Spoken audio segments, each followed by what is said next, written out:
Hi friends, good evening.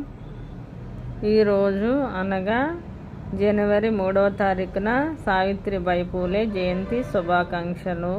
My dear family members, ending వరకు చూడండి video.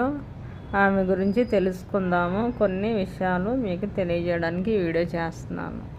So ఆమె సావిత్రిబాయి పూలే జయంతి శుభాకాంక్షలు తెలియజేస్తూ, ఆమె భారతదేశపు మొట్టమొదటి మహిళా ఉపాధ్యాయురాలు, సంఘ సంస్కర్త, రచయిత్రి.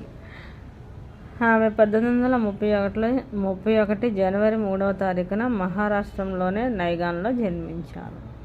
ఆమెకి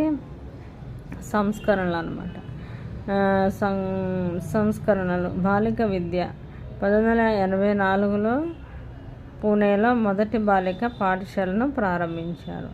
స్త్రీల హక్కులు, స్త్రీల విద్యా హక్కుల కోసం పోరాటం చేశారు. వితంతువుల పునర్వివాహం ప్రోత్సహించారు. కుల వ్యవస్థ వ్యతిరేకంగా పోరాటం చేశారు. ఆమెకి పురస్కారాలు 1848లో భారత ప్రభుత్వము సావిత్రిబాయి పూలే జ్ఞాపకార్థంగా తపాలా బిళ్లను విడుదల చేశారు.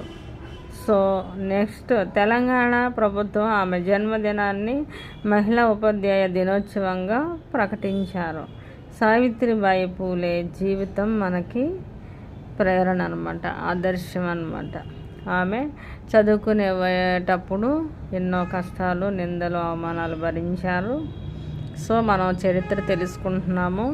ఆమె భర్త ఆమెను ప్రోత్సహించి చదివించి ఒక టీచర్గా, మొదటి ఉపాధ్యాయురాలుగా ఆమె చదువు చెప్తూ అనేక మంది పేద ప్రజలకు కులమతాల భేదం లేకుండా అందరికీ విద్యను అందించింది.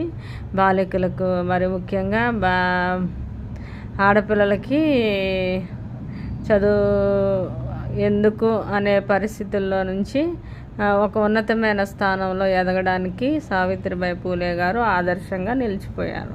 సో ఫ్రెండ్స్, ఈ రోజున ఆడపిల్ల చదువుతుంది, ఉన్నతమైన స్థానంలో అన్ని రంగాల్లో అభివృద్ధి చెందుతుంది, ప్లస్ చదువుకొని